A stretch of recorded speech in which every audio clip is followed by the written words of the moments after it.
everyone! Today's video is an unboxing and component overview of the Australia expansion for Nucleum. We will go through everything that's in the box, including a new map as it seems. So without any further delay, let's get straight into it. Okay, let's take a look at the box then. First of all, it's quite a thin box, probably half the size of the base game of Nucleum.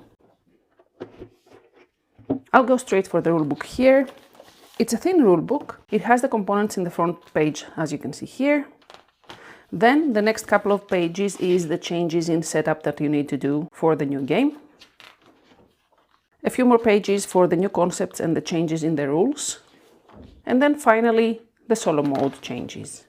At the back, we have an appendix for the symbols and the new contracts. Some extra baggies. And then we have a new set of setup cards. There's 13 of them, I think. That's natural because there are new locations in the new map and you cannot use the old setup cards, but they work in exactly the same way.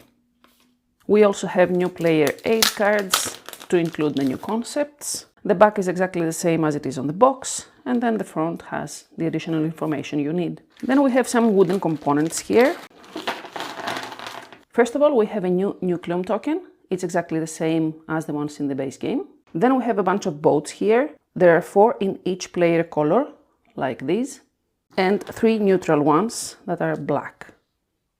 That's because the new board includes routes for boats, not just for railways. So each player has their own boats to place on the map and create networks and transfer coal. And then we have the actual board. I'll open this up and zoom out a bit.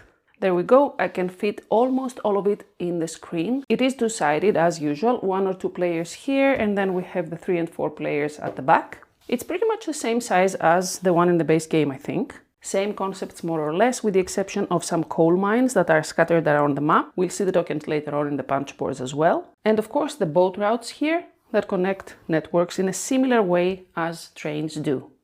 Back to the main box. There is a single punch board here. First, we have the mines.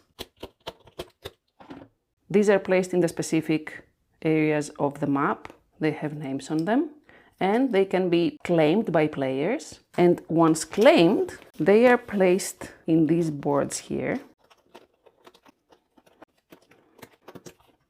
There's one for each player and you place the mine tokens in here, and once the 2 adjacent have been placed, you gain the bonus in between. Those mines can be used to create coal for the player that owns them. There is 1 extra milestone token here that's relevant to the new boats. A bunch of extra contracts of all types. They contain goals that are relevant to the new components of the game and the new rules. Similarly, we have 1 extra starting tile for each player that introduces the action for placing a boat on the map.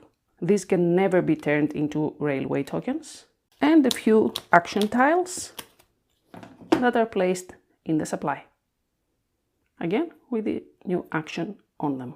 Next up, we have a couple of overlay tiles for the sideboard. This one is because the supply of contracts is increased with this expansion. And this one is because the amount of endgame conditions that need to be met for the endgame to be triggered has been increased for 3 and 4 player games. And finally, we have a new power plant standee here. There we have it, exactly the same as it is in the base game. And that's all.